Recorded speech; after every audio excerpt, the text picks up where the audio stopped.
सलाउद्दीन अब नहीं बख्शेगा।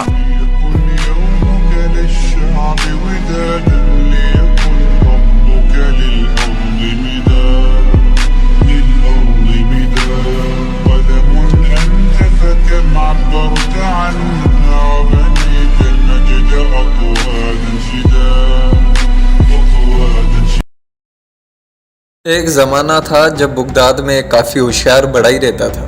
अपनी ज़िंदगी को अलविदा कहने से पहले यानी उम्र के आखिरी हिस्से में उसने एक आलीशान और खूबसूरत मिंबर को अपनी कारीगरी के अंदाज में बनाया। जो भी शख्स इस मिंबर को देखता वो हैरत ज़िदा रह जाता और इस मिंबर की खूबसूरती को देखकर अपने दांतों में अपने हाथों की उंगलियां चबाता। बगदाद में इस कदर इस मिंबर की शोहरत का एक नया सूरज उभरा कि आने वाला हर एक रईस शख्स उस बढ़ई से कहता कि ये मिंबर मुझे दे दो, तुम्हें हम इस मिंबर की मुंह बोली कीमत देंगे। लेकिन वो बढ़ई आने वाले हर अमीर शख्स को एक ही जवाब देता कि नहीं जनाब, ये मिंबर सिर्फ और सिर्फ मस्जिद अक्सा में सजेगा। लोग बड़े तज्जुब से पूछते कि भाई मस्जिद अक्सा तो ईसाइयों के कब्जे में है। बढ़ई सब लोगों की बातें सुनकर सिर्फ एक ही जवाब देता कि भाइयों, मैं तो सिर्फ एक छोटा मोटा कारीगर हूँ, मैं तो सिर्फ मिंबर ही बनाता हूँ। लेकिन एक ना एक दिन कोई ना कोई जंगजू बहादुर उठेगा और अल-कुद्दुस वापस हासिल करेगा और ये मिंबर उस बहादुर की जीनत बनेगी। शहर के आसपास के इलाकों में मिंबर की कहानी हर एक बच्चे की जुबान पर आ चुकी थी।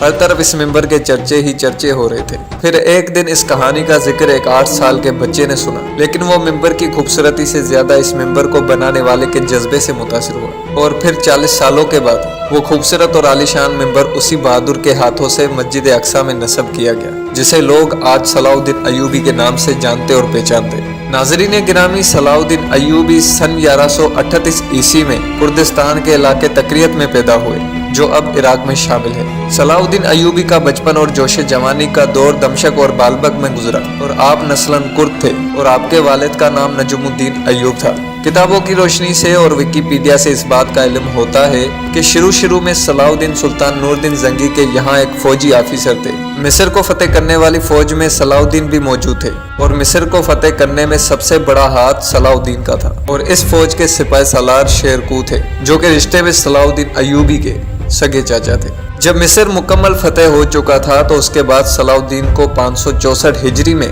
मिस्र का हाकिम और रखवाला मुकर्रर कर दिया गया। फिर इसके बाद ठीक 5 साल गुजर जाने के बाद यानी 569 हिजरी में उन्होंने यमन को भी फतेह कर लिया था। नूरदीन जंगी के गुजर जाने के बाद फौरन सलाउद्दीन को हुक्मरानी पर फाइज किया गया। आपका पैदाइशी नाम यूसुफ था। सलाउद्दीन तो एक लकब है जो आपको आपकी बहादुरी की वजह से दिया गया था और आपके इस लकब का दुरुस्त मतलब दीन की दुरुस्ती यानी इंसाफ करने वाला और दीन को फैलाने वाला है। सुल्तान सलाउद्दीन की जिंदगी का सबसे पहला मकसद ये था कि बैतुल मुकद्दस को ईसाइयों के दंगल से कैसे भी करके आजाद कराया जाए। नाजरीन गिरामी, ये वही बैतुल मुकद्दस है जहाँ से हुजूर पाक सल्लल्लाहु अलैहि वसल्लम अल्लाह पाक से हम कलाम होने के लिए गए थे और ये वही बैतुल मुकद्दस है जिसमें हुजूर पाक ने तमाम अंबिया कराम की इमामत फरमाई थी। बैतुल मुकद्दस को अकदुस भी कहते हैं और मक्का मुकरमा से बैतुल मुकद्दस का फासला तकरीबन 1300 किलोमीटर है और ये शहर यहूदियों, मसीहों और मुसलमानों यानी तीनों के करीब मुकद्दस है। जब हजरत उमर ने यरूशलेम को 638 ईस्वी में फतेह किया था तो इसके बाद से यरूशलेम इस्लामी हाकिमियत में शामिल हो गया यानी इस्लामी सल्तनत में। इस्लामी सल्तनत दिन ब दिन मजबूत होती गई और यरूशलेम मुस्लिम सकाफत और रसूमात और आबादी वाले शहर में तब्दील हो गया। लेकिन दीन के हाकिम ने तमाम मज़ाहिब के मानने वालों को अक़दस में आकर तवाफ़ और ज़ियारत करने की खुली आज़ादी दे रखी थी और यह भी वाज़े ऐलान कर दिया गया था कि अगर यहूदा या ईसाई ज़ायरीन यरूशलेम में कुछ दिन रहना चाहें तो उसकी भी उन सबको इजाज़त है। माहिरीन की तहकीक से इस बात का इल्म होता है कि उन लोगों ने बैतुल मुकद्दस में गाने बजाना और डांस करना शुरू कर दिया, जैसा कि हाल ही में आम जाम है। उस वक्त इस्लामी हुकूमत सल्जोक तुर्क के अंडर थी, लिहाजा सल्जोकियों ने ईसाइयों से दरख्वास्त की कि वो बैतुल मुकद्दस के तकद्दुस का एहतराम करें, वरना उन सब पर सख्त पेशकदमी उठाई जाएगी। इस दौरान एक ईसाई राय पीटर ने कुछ अपनी बनी बनाई बातें सुनाई ईसाइयों को। ऐसी मनगढ़ंत कहानियां सुनाई कि सब लोग उस पर यकीन करने लगे और ईसाइयों को इस बात का यकीन दिलाया कि मुसलमान उन पर जुल्म और सितम कर रहे हैं और मुसलमान हमारे खुले दुश्मन हैं। पीटर ने अपने साथियों के साथ इटली, जर्मनी, बर्तानिया और काफ़ी बड़े बड़े यूरोपीय मुल्कों का सफ़र किया और ईसाइयों को मुसलमानों के खिलाफ भड़काया। सन 1096 ईस्वी में ईसाई पोप ने फ्रांस में एक कॉन्फ्रेंस मुनक्कद की जिसमें ईसाइयों पर जोर दिया गया कि वो उठ खड़े हों और यरूशलेम की पूरी सरजमीन को मुसलमानों के हाथों से आज़ाद करवाएं। उन्होंने इस जंग को मुकद्दस जंग का नाम दिया। इस दौरान पूरे यूरोपीय इलाकों में अफवाहें फैला दी गई कि हजरत ईसा अलैहिस्सलाम दूसरी बार नाजिल होकर ईसाइयों के तमाम मसलात को खत्म करेंगे। लेकिन हजरत ईसा अलैहिस्सलाम का ज़हूर उस वक्त होगा जब यरूशलेम का मुकद्दस शहर मुसलमानों से आज़ाद करा लिया जाए। इस अफवाह ने ईसाइयत के मजहबी जोश में बेइंतहा इजाफा कर दिया। ईसाइयों के बड़े बड़े रहनुमाओं ने इन अफवाहों को आम जाम किया कि अगर कोई बदमाश, चोर या कोई बदकिरदार भी बैतुल मुकद्दस की ज़ियारत करेगा तो वो जन्नत का हकदार होगा। लिहाजा इस अकीदे की बिना पर तरह तरह के लोग बैतुल मुकद्दस की तरफ आना जाना शुरू हो गए। इस जंग में 9 लाख सलेबियों ने हिस्सा लिया। लिहाजा ईसाई फौज जिथों की शक्ल में यरूशलेम की तरफ बढ़ने लगी। ये लोग जिन रियासतों से गुजरते तो मजीद इलाकों के ईसाई लोग इनसे आ मिलते और इस तरह करके उनकी फौज की तादाद बढ़ती चली गई। कहा जाता है कि पूरा यूरोप हथियारों से भरा हुआ था और वो जोशो जज्बों के साथ यरूशलेम की तरफ बढ़ रहा था। जब इनकी पूरी एम्पायर यरूशलेम जा पहुंची तो इनका आमना सामना सल्जूक फौज के साथ हुआ।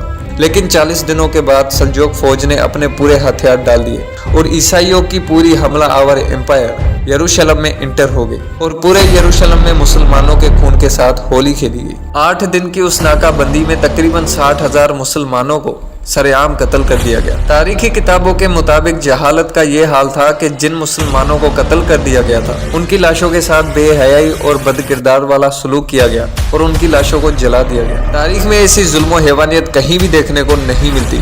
शहर को फतेह करने के बाद ईसाइयों ने पोप को ये खबर सुनाई कि हमने पूरे यरूशलेम के शहर को फतेह कर लिया है और जिस तरह का सलूक हमने शहरियों के साथ किया है उसका अंदाजा इस हकीकत से लगाया जा सकता है कि जब हम हजरत सुलेमान अलैहिस्सलाम की इबादत गाह में दाखिल हुए तो हमारे पांव मुसलमानों के खून में डूब रहे थे। यरूशलेम पर ईसाइयों के इख्तियार के बाद पूरी मुस्लिम आबादी परेशान थी, लेकिन मुस्लिम खलीफा इतना कमजोर हो चुका था कि अपनी कौम के लिए कुछ न कर सकता था। जल्दी जंग में हिस्सा लेने वाले हिस्सेदार फौजियों को पूरे मगरबी यूरोप का सहारा मिल गया और उन सब ने दीगर इलाकों यानी फलस्तीन, शाम, अर्दन पर कब्जा करके अपना रौब जमा लिया। जहां मजलूम मुसलमानों के साथ बेरहमी और जुल्म सितम का सलूक किया गया, मासूम बच्चियों की इज्जत को टारगेट किया गया और तराबिलस में मुसलमानों का वो नादिर खजाना भी तबाह बर्बाद कर दिया गया जिसमें इल्म, दानिश, फलसफा और साइंस के मौजूआत पर कोई 30 लाख के करीब किताबें मौजूद थी। लेकिन एक ना एक दिन हर उरूज को जवाल है। बचपन से सुनते आ रहे हैं जैसी करनी वैसी बननी। लिहाजा उस वक्त के हालातों ने एक ऐसी करवट बदली जब सुल्तान सलाउद्दीन अय्यूबी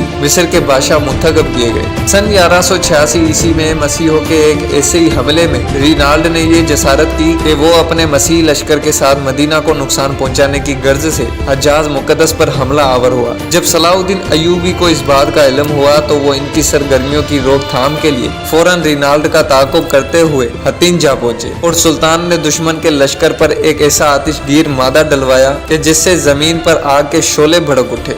चुनाचे इस आग बगोल माहौल में 1187 ईस्वी को हत्तीन के मुकाम पर एक खौफनाक तारीखी जंग लड़ी गई और इस जंग के नतीजे में 30,000 मसीहों को फुल फिराई कर दिया गया और बाकी 30,000 मसीहों को जेल का कैदी बना लिया गया। और इसके बाद रिनाल्ड गिरफ्तार हुआ। सुल्तान सलाउद्दीन अय्यूबी ने अपने हाथों से उसका सर तन से जुदा कर दिया। सुल्तान चाहता तो उसे कैदी भी बना सकता था, लेकिन सुल्तान ने ऐसा बिल्कुल भी नहीं किया। इसकी भी एक बहुत ही बड़ी वजह है। किताबों की रोशनी से इस बात का इल्म होता है कि रिनाल्ड हजरत मोहम्मद सल्लल्लाहु अलैहि वसल्लम से नफरत किया करता था और हजरत मोहम्मद की शान में गुस्ताखियां किया करता था। इसी वजह से सुल्तान ने कसम खा रखी थी कि वो खुद रिनाल्ड को अपने हाथों से मारेंगे। नाजरीन गिरामी, इसके बाद मुस्लिम एम्पायर पूरे मसीह इलाकों पर छा गई।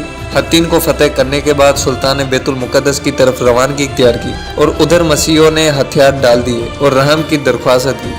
पूरे 88 सालों के बाद बैतुल मुकद्दस दोबारा मुसलमानों के कब्जे में आया और पूरे फलस्तीन शहर से मसीही हुकूमत का खात्मा कर दिया गया। सुल्तान ने अपने वक्त के उरूज में हर तरफ के कत्ले आम को रोका और मजलूम कैदियों को जालिमों के जाल से आजाद करवाया और लोगों को हर किस्म की लूट मार से मना किया। फतह के बाद सुल्तान ने सब मसीहों को माफ कर दिया। सुल्तान सलाउद्दीन अय्यूबी एक मिसाली की फातेह की हैसियत से बैतुल मुकद्दस में दाखिल हुए थे। उसने ज़र फिदिया लेकर ईसाइयों को अमान दे दी और जो गरीब फिदिया अदा नहीं कर पाए उनकी रकम सलाउद्दीन अय्यूबी और उसके भाई मलिक आदिल ने खुद अदा की। बैतुल मुकद्दस को फतह करने के साथ साथ यरूशलेम की उस मसीह हुकूमत को भी खत्म कर दिया गया था जो फलस्तीन में कोई 1099 ईस्वी से लेकर कायम और दायम थी اس کے بعد سارا فلسطین مسلمانوں کے قبضے میں آ گیا اور بیت المقدس پر تقریباً 761 سالوں تک مسلسل حکومت مسلمانوں کی ہی رہی۔ بیت المقدس کی فتح سلطان صلاح الدین ایوبی کا ایک عظیم الشان کارنامہ تھا۔ اس نے مسجد اقصی میں داخل ہو کر نور الدین زنگی کا تیار کردہ ممبر اس نے اپنے ہاتھوں سے مسجد میں رکھا اور اس طرح نور الدین زنگی کی دلی خواہش سلطان کے ہاتھوں پوری ہوئی۔ 1948 عیسوی میں فلسطین میں یہودہ سلطنت امریکی، برطانیہ اور فرانس کی سازشوں سے قائم کی گئی اور بیت المقدس کا نصف حصہ یہودیوں کے قبضے میں چلا گیا۔ پھر اس کے بعد 1968 عیسوی کی عرب اور اسرائیل جنگ میں بیت المقدس پر اسرائیلیوں کا قبضہ آور ہوا۔